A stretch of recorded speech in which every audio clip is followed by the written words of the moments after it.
Jupiter and Mars and all gods that raised the Roman Empire to ruler of the world, I invoke you and I pray, guard this prosperity, this peace, now and into the future.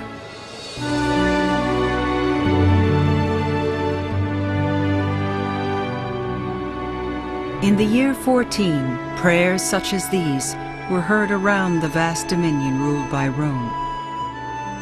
For in that year the empire stood at a precipice. The Emperor Augustus had died. Augustus had been a towering figure. He had extinguished a century of civil war. He presided over 40 years of internal peace and prosperity. He forged the vision and power that cemented the empire together. But the peace of Augustus came at a price. By the end of his life, Augustus had eclipsed the Senate, ruled as a monarch, and founded a dynasty that was fraught with troubles.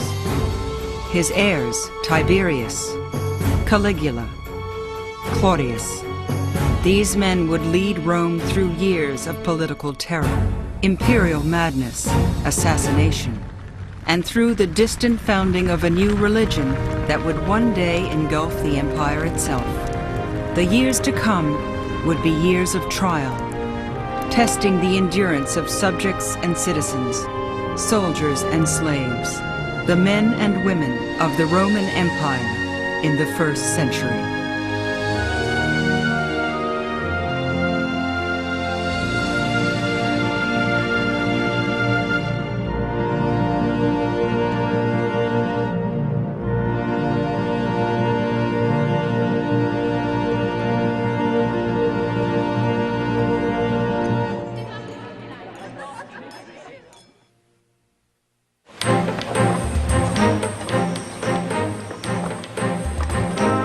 How miraculous!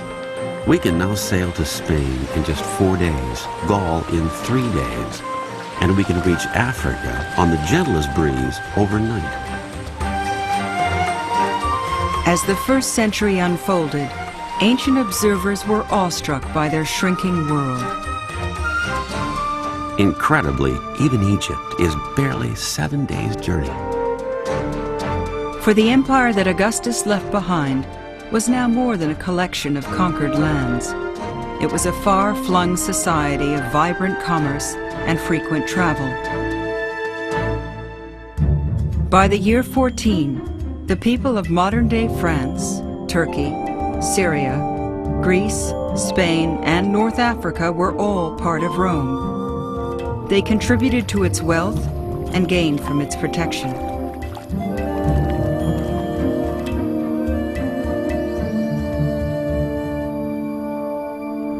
But at Augustus's death, the family of Rome also included some troubling members.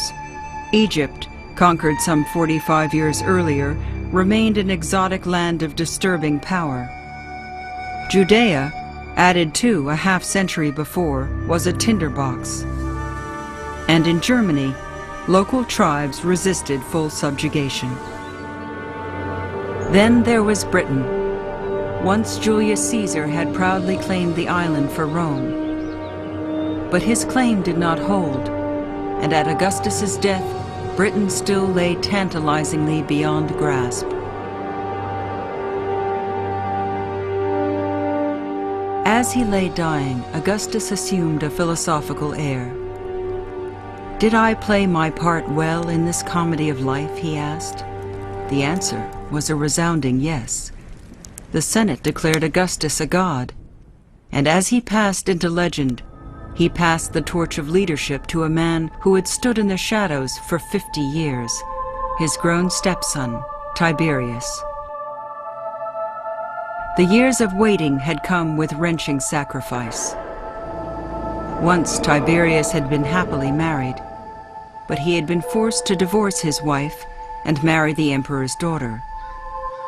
Tiberius complied with Augustus's order, but his biographer reports that he was never the same. Tiberius had loved his wife. After the divorce, he grieved that he had pushed her away and had great anguish in his soul. The one time he caught sight of her, He watched her with such strained and swollen eyes that an officer was assigned to keep her from his presence. Despite his sacrifice, Tiberius had been spurned. Augustus only chose him after more favored heirs had died. And still, Tiberius's position was insecure, for the Senate was leery. Its members needed leadership, but hated monarchy, and many resented the turn to hereditary rule. Tiberius was in an impossible situation. He did not expect to become emperor originally. He was not Augustus's first choice. He was not Augustus. He had not accomplished what Augustus had. So the negotiation of his role with regard to those who were his social peers was very difficult indeed. The Senate chamber was tense as Augustus's will was read. Tiberius moved warily to claim his legacy, and he gave confusing signals. Would Tiberius assume full imperial powers, the senators asked? No, he responded. Which branch of government will you direct? One member called out. Tiberius was silent. How long will Rome remain headless? Shouted another. Tiberius wanted power, all right. The excuse for behaving in the way he does is that that's how Augustus himself had done it. He's trying to be a good Augustus lookalike. Augustus came to power by refusing it. He feels he too must refuse. But somehow, subtly, oddly, he got the game wrong. He refused too much. He didn't convince anyone that his refusal was genuine, and he only caused resentment. As Tiberius groped awkwardly to define his role, events outside Rome turned ominous. A message arrived from the provinces. 2 armies on the northern frontier were refusing orders. It started among the legions in modern-day Hungary and Austria, just 10 days' march from Rome. One disgruntled soldier voiced the bitter realities of army life, and mounting a rostrum made of dirt, he stoked the fires of resentment. Old men are enduring 30 and 40 years of service. Many have even lost limbs. And discharge does not end it. They do the same work by a different name. And if by some chance one survives, he is dragged to the ends of the earth and given payment with a swampy marsh or sterile mountainside. By Hercules, life in the legions is brutal and unprofitable. Gradually, the arguments struck home. Soldiers began showing their scars. Some looted. Officers were killed. And with words of defiance ringing in the air, mutiny gained momentum. Why should you obey like slaves? When will you dare demand payback, if not with a new and wavering emperor? It was Rome's worst nightmare, and it demanded attention from the imperial family. With the new emperor busy in Rome, another family member was sent to quell the rebellion. He was called Germanicus. He was young, charismatic, and loved by the soldiers as a man of the legions. His wife had even given birth in an army outpost, and the couple's 2-year-old son wore a tiny army uniform. Bootsy, the soldiers called him. In Latin, Caligula. The child was the darling of the Roman legions, their imperial mascot. When Germanicus and his family reached the mutinous camp, it was clear that more violence loomed. Their very lives were at risk. Germanicus consulted his advisors. He tearfully urged his wife to seek refuge with a nearby tribe. She agreed, leaving with little Caligula in her arms. Some years later, the historian Tacitus recorded the scene. A wretched group of women marched away. The commander's wife, a refugee, clutching her small son to her breast, surrounded by the weeping wives of his comrades. The wailing was noticed by the soldiers who came out of their tents. They felt shame and pity and thought of her forefathers and of her son, a child born and raised among the tents. They begged, they insisted that she come back. Rebel unity was broken. Germanicus became a hero, and Caligula and his mother returned to camp. Caligula, as a child in the middle of this mutiny, must have seen the importance of the loyalty of the army. And in fact, he had been the darling of the soldiers, and he could appreciate the loyalty that the army felt to the imperial family in Rome. And yet he also could see what would happen if the soldiers' expectations weren't met. They were not going to maintain the loyalty. Army loyalty, Caligula saw, was the core of imperial strength. But events would offer Caligula another darker lesson. Popularity could be a dangerous thing. Just 5 years later, Caligula's father Germanicus lay dying, poisoned, it was believed, on orders from the emperor. Tiberius insisted he played no part in the death of Germanicus, but neither did he mourn, for he well knew that public favorites could be as threatening as army mutinies, and survival demanded brutal vigilance. Governing Rome, Tiberius mused, was like holding a wolf by the ears. That reality would stalk the imperial family for generations to come.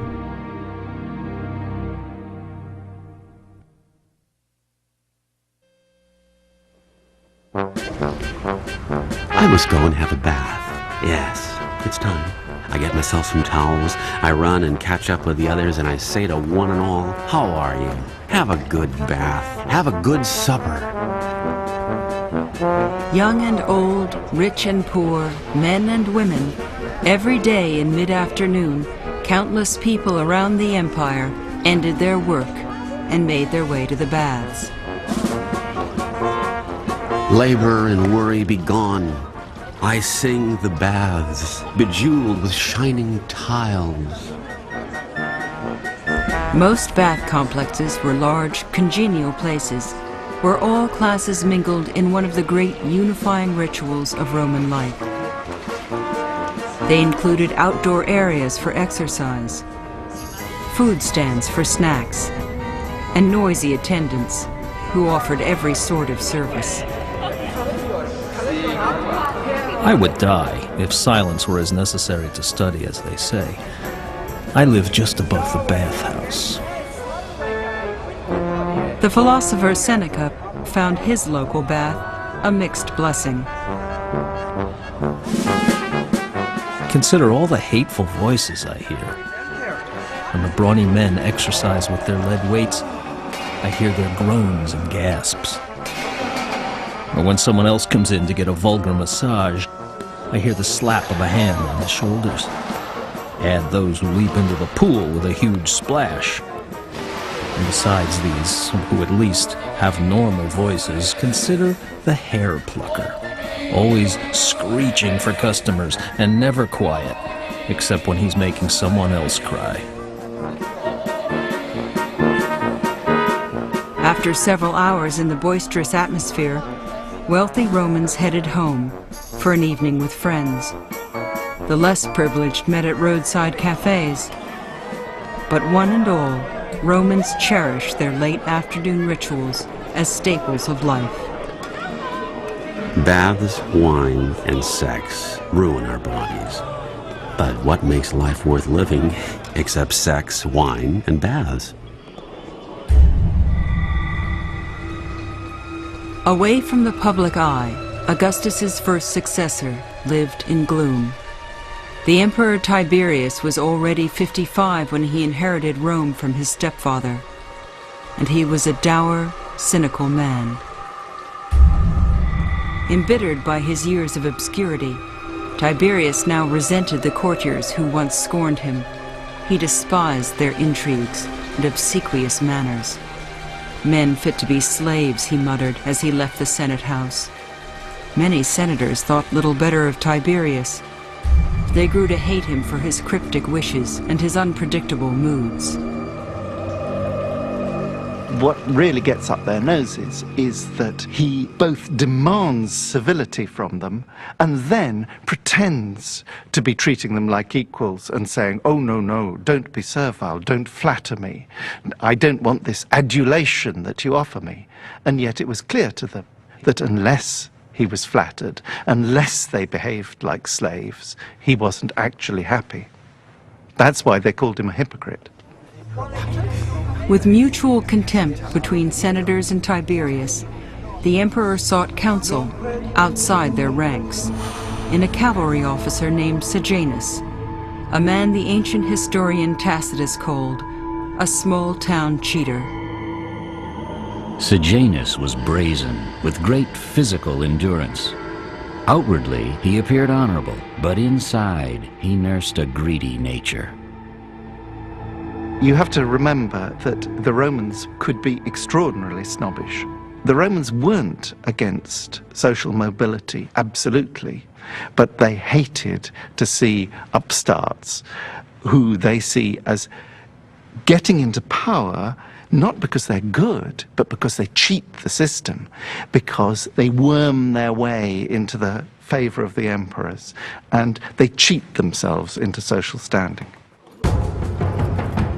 Tiberius gave Sejanus command of the Praetorian Guard, an elite battalion created to keep order and protect the emperor. Sejanus concentrated his troops in a single camp. Billeted in one place, Tacitus says, the Guard enhanced Sejanus's political influence. When the camp was finished, he insinuated himself into the soldiers' affections, speaking to each man to man. He chose their leaders himself, and to senators he hinted at offices and provincial posts for those who supported him. Tiberius offered his aide the highest honors. He openly praised Sejanus, calling him the partner of my labors, and Sejanus reveled in the emperor's trust. He would use it to clear a path for his own power and subject Rome to a reign of terror reminiscent of its darkest past. Germanicus, the hero of the army mutiny, was dead. Now, Sejanus warned, the dead man's family was plotting to seize power. Germanicus's widow was parted from her children and sent into exile. In Rome, young Caligula was spared abuse, but his older brothers were less fortunate. Suetonius describes their fate. Both were judged to be traitors and sentenced to death. One in the basement of the imperial palace, where starvation drove him to eat the stuffing from his pillow. It is believed that the other committed suicide when an executioner came and showed him a noose and the hooks for dragging his corpse through the city. Their ravaged remains were so scattered that it was very difficult to collect them. This is what's wrong with the system that Augustus established. It's a system that's only as strong as the male member of the family who comes to power is, emotionally and physically. And while there were some very impressive people, most notably Augustus, who assumed this role, there were others who had a great deal wrong with them. And a lot of what was wrong with them was merely living in this household where people are constantly vying for power and favor. The emperor's aide Sejanus soon widened his purge. He launched treason trials. Rivals were routinely convicted, and according to Tacitus, executed.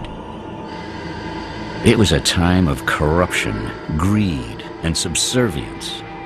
Not only the elite felt insecure in their positions, but even lower-ranked officials competed to perform foul and slavish acts. Barely a decade after Augustus had died, the dynasty he founded was failing Rome. The now elderly Tiberius would not, or could not, stop the purge. Where was Tiberius when the trials and other atrocities and persecutions were going on towards the end of his reign? It's difficult to tell. He had withdrawn from the city because he was tired of the capital and its politics. He may have known of some of the trials that were going on. He may not. He may have simply been duped. How do we know? It's very difficult to tell. In the year 26, disgusted and insecure, Tiberius had turned his back on Rome and retreated to the island of Capri, an isolated refuge that offered security from his enemies and diversions for his troubled mind. Once retired to Capri, he set up rooms for his depraved urges.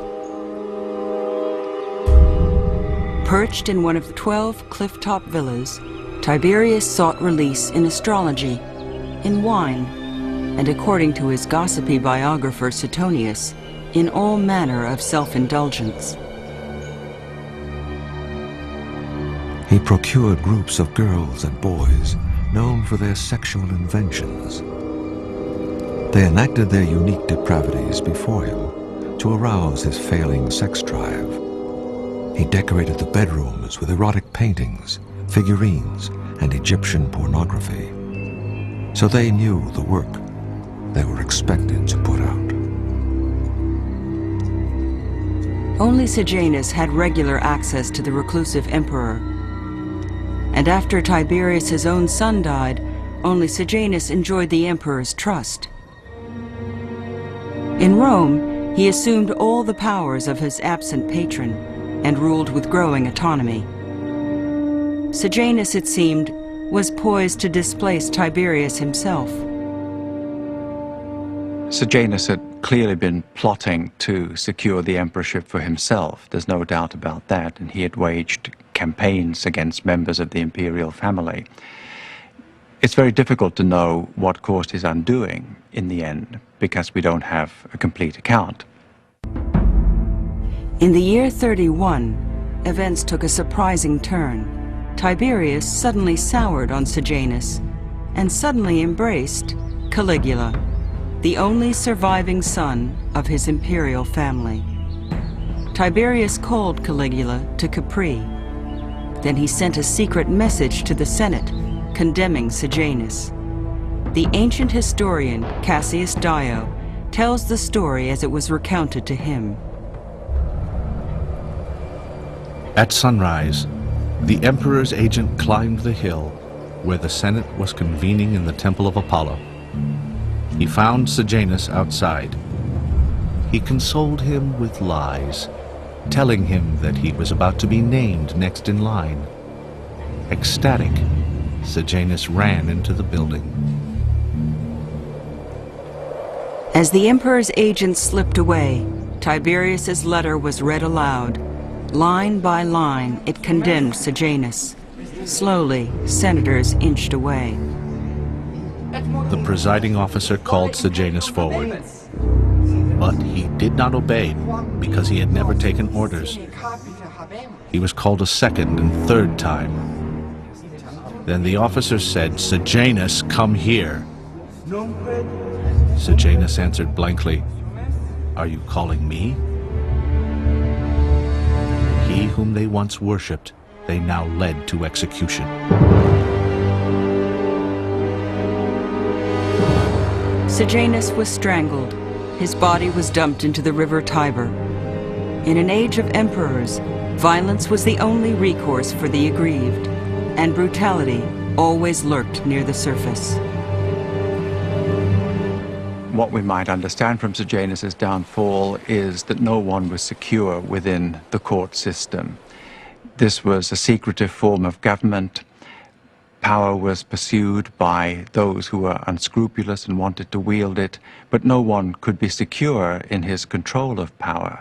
The emperor could strike down anyone at a moment's notice. Still in Capri, Tiberius continued the business of government. His rivals had all been destroyed, but so had the chance of stable succession.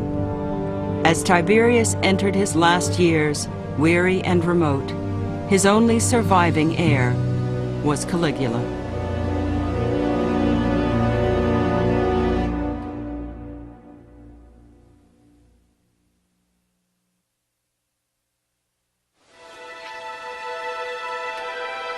To the official in charge of revenues, it is now nearly 2 years ago that Apollonius made off with my dowry, and he left me with the female child, which we conceived together, in rags. Although emperors often struck down their political enemies, millions of anonymous people around the empire led less eventful lives. They paid taxes, struggled to support their families, and when problems arose, they appealed to Roman administrators for relief. My husband has journeyed by boat down to Alexandria, and he has joined himself there to another woman.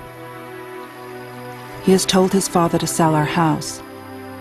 Since I lack even basic nourishment, I ask you to order him to be summoned before you, and to help compel him to return the dowry to me for life's necessities. Many lived on the brink of ruin. In their towns and cities, in Egypt, Italy, and around the Mediterranean, they endured filthy streets, rampant disease, recurrent famine. Emperors tried to alleviate suffering by offering free grain to some 250,000 Romans, but even this wasn't enough. For many of the nameless poor, feeding their families was an impossible task, especially in the Roman province of Judea, modern-day Israel. There, on the empire's desert fringe, the dry soil supported meager harvests, and Roman taxes added to the burden. The Jews of Judea were fervently religious. Among them was a family from a village near the Sea of Galilee. In those days, an order was sent by the Emperor Augustus to register the entire world. All went to their own towns. Long before Tiberius's accession, Augustus had ordered a census. It was an enormous undertaking. From Gaul to Egypt, from Asia to Judea, millions registered with Roman officials. And Joseph also went from the city of Nazareth in Galilee to be registered with Mary, whom he was to wed and who was expecting a child. Joseph was a Jewish carpenter. If the birth of his son caught Rome's attention at all, it was only as a statistic. But Jesus, growing to maturity in his father's trade, would leave a legacy more enduring than Augustus himself. A legacy made possible by the extraordinary ferment of the first century. For in this corner of the empire, at this moment in history, Judea was in turmoil. The population had split into hostile factions. Preachers and prophets roamed the countryside, drawing emotional crowds. At the age of 30, Jesus joined one such group and was baptized in the Jordan River.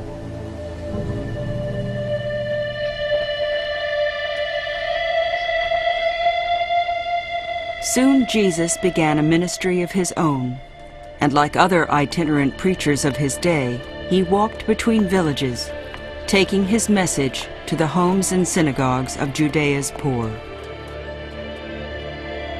No one can serve two masters. You cannot serve God and wealth.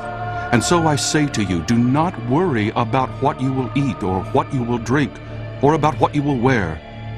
Is life not more than food and the body more than clothes? Behold, the birds in the sky. They neither sow, nor reap, nor gather into barns, and yet your Father in heaven feeds them. Are you not more precious than they? Blessed are the poor in spirit, for the kingdom of heaven is theirs. Blessed are the meek, for they will inherit the earth. The Roman Empire provides the historical context for Jesus' words and deeds. And without taking that context seriously, much of what we know or even think we know about Jesus becomes inscrutable. Jesus speaks of the rule of God. He speaks of relief and hope for the poor, the dispossessed, the disinherited. He's speaking to a lot of people who meet that description. And he's saying that God is going to do something about this situation, that God is doing something about this situation right now. Jesus' talk about a kingdom greater than Rome electrified his listeners. But his disciples' astounding claim that Jesus was literally God's son also caused offense, and his demanding terms threatened to unravel thousands of years of social tradition. Do not think that I have come to bring peace to the earth. I have not come to bring peace, but a sword. For I have come to pit a man against his father, and a daughter against her mother. Even the people from his own small village were outraged. They drove Jesus out of town. They led him to a cliff and threatened to hurl Jesus over the edge. He escaped, but his ministry continued to draw fire. But Jesus would say things like to this young man who came to Jesus and said, I want to follow you, but first I have to go and bury my parents. And he said, let the dead bury the dead. You come and follow me. And this was an utterly provocative thing to say in a period where a child's filial responsibility to bury their parents was utterly fundamental. About the year 33, Jesus traveled to the city of Jerusalem for Passover. He joined throngs of pilgrims from around the world. Pilgrims who arrived with foreign monies, seeking animals to sacrifice at Jerusalem's sacred temple. Jesus was appalled. Commerce, he believed, defiled the holy site.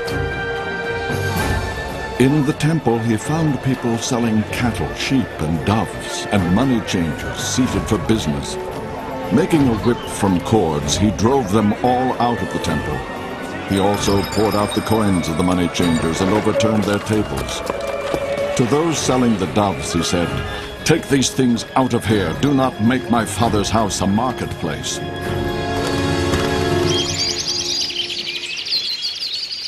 The outburst enraged religious leaders, but worse, it threatened to disrupt the precarious political stability imposed by Rome. Jesus was arrested, probably for political subversion, and to the Roman governor Pontius Pilate, the sentence was obvious: crucifixion. I think it's crucial to look at the story of Jesus from the Roman point of view. What did the crucifixion of Jesus look like? It looked like they had justly, through just processes, gotten rid of a rabble-rouser, a criminal, and maintained the Roman peace, maintained stability and social order. But what did the Christians do with this? They turned it on its head, and they made this criminal, who the Romans had justly and rightly put to death, their hero and their god whom they worshipped. The Romans got that. The Romans understood political subversion when they heard it. The decision to execute Jesus would launch a religion that would one day subsume the Roman Empire and resonate for millennia to come. But the man who ordered the crucifixion fell quickly from grace. Pontius Pilate's mismanagement soon brought Judea to the brink of revolt, and the Roman governor was ordered home in disgrace. Fate, however, would spare him imperial censure, for as Pilate sailed for Rome, the Emperor Tiberius died.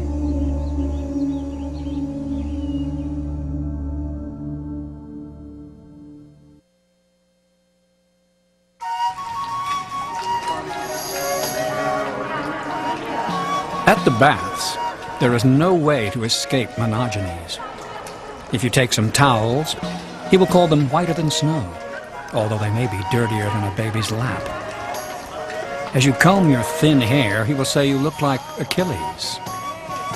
He will praise everything, marvel at everything, until, worn down by his boring efforts, you invite him home.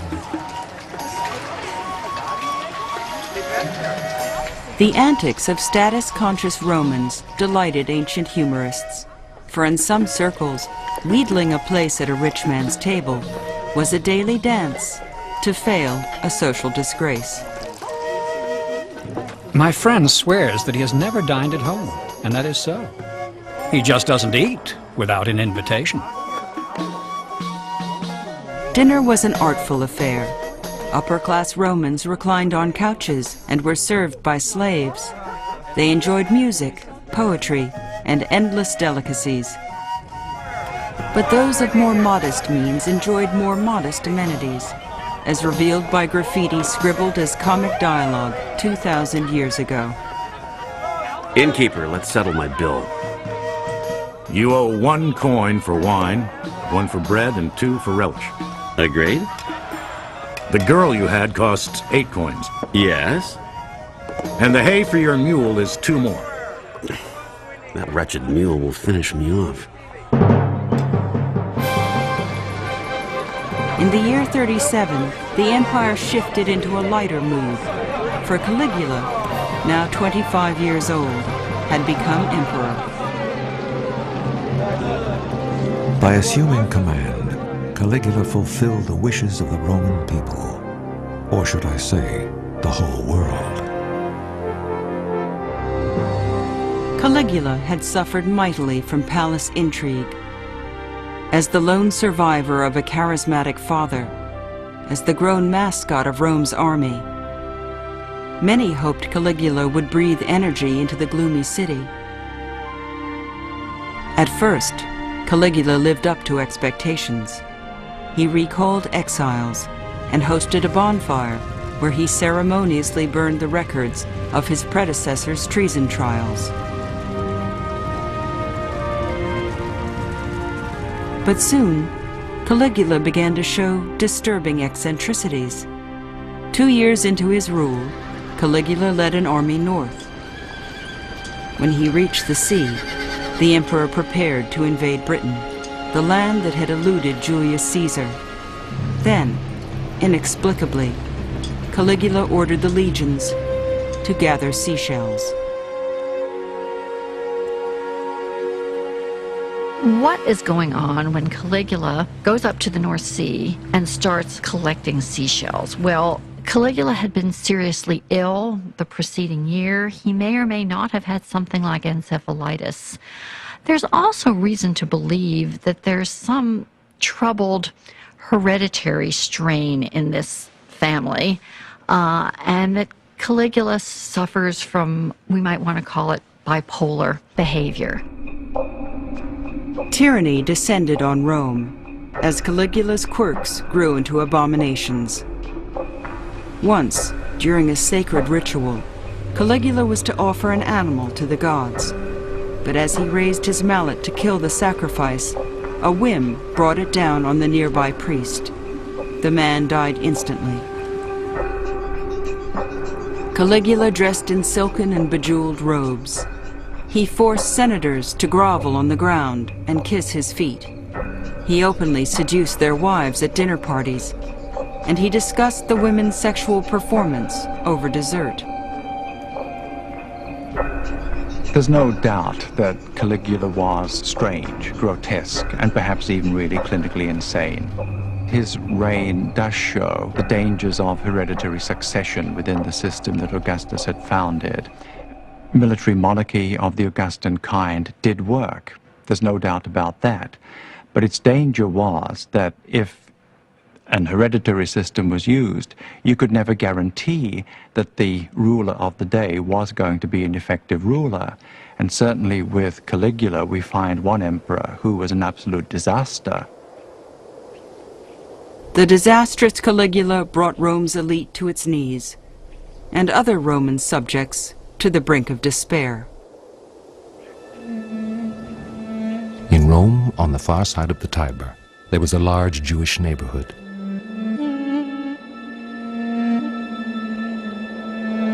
The Jewish scholar, Philo, belonged to one of the empire's many religious minorities. Most of the groups, most of the time, had long enjoyed remarkable freedom. The Jews were just one example. Most were Romans.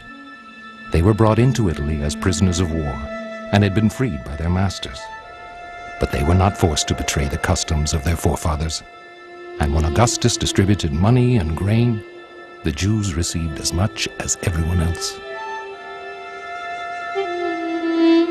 But Caligula was not Augustus, and in the year 39, in Philo's city of Alexandria, Egypt, all tolerance broke down. Non-Jews put statues of human gods in the city's synagogues. When affronted Jews tore them out, violence erupted.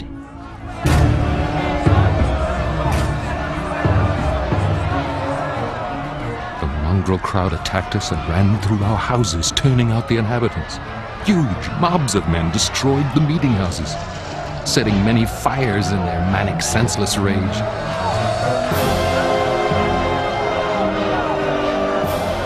They drove men, women, and children like cattle into small pens, leaving them to starve and suffocate, and others, while still living, they bound with straps around their ankles and dragged them through the market, leaping on them and defiling their corpses.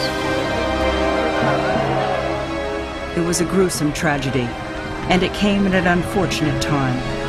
For emperors alone could mediate such disasters, and the Emperor Caligula was past caring.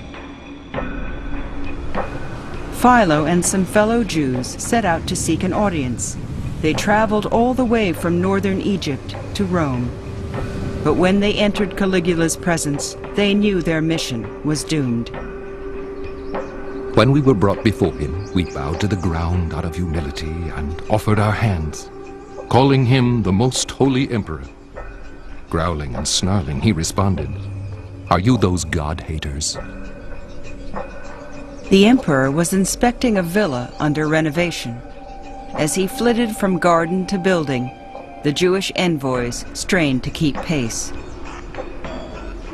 We followed close behind, up and down, mocked by our enemies. When he had given some orders about the building, he asked us this solemn question: "Why don't you eat pork?" Our adversaries burst into laughter. We began to speak, but with our arguments so abused and ground to dust, we stopped trying and looked forward to nothing but death. Philo and his companions were not killed, but neither were they successful. As the men consoled each other back in their lodgings, they were staggered by yet another blow. Word came that Caligula had ordered a statue carved showing himself as a god, and planned to erect it in the Temple of Jerusalem, the holiest place for Jews worldwide. It was the ultimate sacrilege, and sure to cause new eruptions of violence.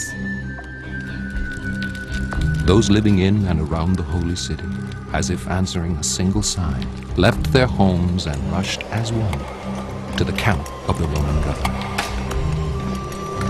Philo says that the elders swore to die on the spot rather than see their temple defiled. But their sacrifice proved unnecessary, for the Jews were not the only ones Caligula had pushed beyond endurance.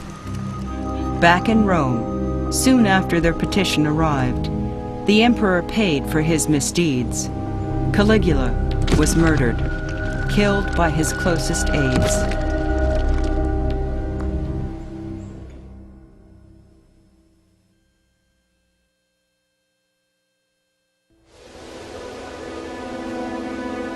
I, an honorably discharged veteran, have made a will.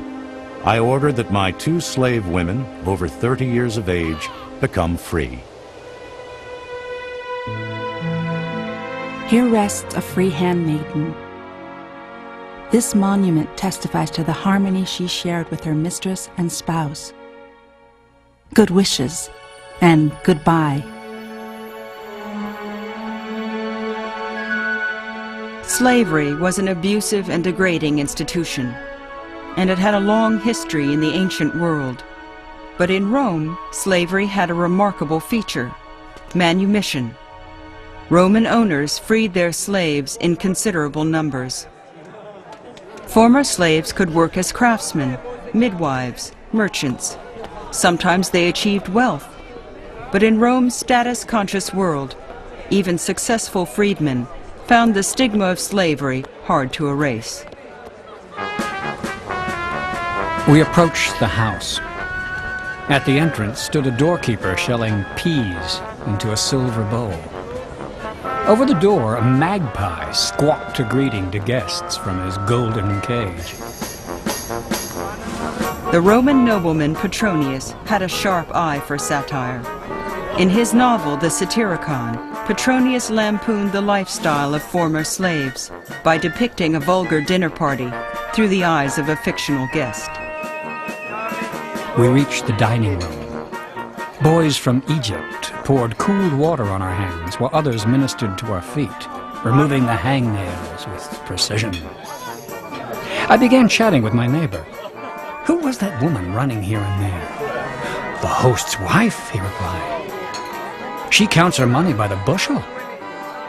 But take care you don't scorn the other freedmen here. They're oozing wealth too. You see that one reclining at the end of the couch? Today he's worth 800,000. He's newly freed. Not too long ago he carried wood on his back. Petronius' Satyricon is a wonderful insight into all sorts of social prejudices in a situation where one of the big phenomena of the 1st century AD is the rise of the freed slave. The desire of the freed slave to become a look-alike real Roman. And the characters in Petronius are these ex-slaves who are all trying it on as Romans. They're dining like Romans, they're bathing like Romans, they're trying to quote bits of ancient literature, mythology, as if they were proper Romans. They get it wrong all the time, socially, subtly wrong, in a way that a Roman aristocrat, such as Petronius, can laugh at them. In the imperial family, another figure was the object of ridicule. His name was Claudius. In his infancy, Claudius's body was racked by a mysterious illness. To his family's shame, his biographer Suetonius tells us, Claudius was disfigured for the rest of his life. When he walked, his knees buckled. He had an indecent laugh. And, even more disgusting, when he was angry, spittle flew from his mouth. His nose ran, his tongue stumbled, and his head wobbled with the slightest exertion. Claudius was the butt of jokes. When he dozed after dinner, guests pelted him with food. They put slippers on his hands and roared with laughter when Claudius awoke, rubbing his face with his shoes. But in the year 41, the laughter suddenly stopped. After the Emperor Caligula was murdered, Claudius became the sole surviving heir of Augustus. Shut out by those conspiring against Caligula, Claudius retired to private rooms. Not much later, after news of the murder, he crept out, terrified, to a nearby sunroom and hid himself in the curtains. A soldier happened to notice his feet. Claudius fell to his knees in fear. But the soldier recognized him and hailed Claudius emperor. Claudius is a strangely sympathetic figure to us, and partly that's because he was turned into such a figure of fun by his contemporaries that it's hard not to try to see beyond what they were laughing at and see a quite serious figure trying to do something sensible. Claudius would surprise everyone. The unlikely emperor rose every morning just after midnight to begin work. He passed laws protecting sick slaves. He increased women's privileges. He apologized to petitioners for the lack of chairs. This sort of behavior, Suetonius reports, endeared him to the people. Surprising gestures were followed by stunning acts. Succeeding where the great Julius Caesar had failed, Claudius finally established Roman rule in Britain. It was the foremost addition to the empire since Augustus's death. But there was more. For centuries, the Roman Senate had resisted new blood. In the year 48, Claudius argued that men from Gaul, modern France, be seated amongst them. Why did Sparta and Athens fall, though mighty in arms, if not because they kept their subjects segregated? Now that the Gauls have joined with us in marriage and culture, let them add their gold and wealth to ours, rather than keep it to themselves. What we do today will set an example for the future. The old order was defiant. He was determined, one senator sneered, to see all Greeks, Gauls, Spaniards, and Britons wearing the toga. But Claudius won the day.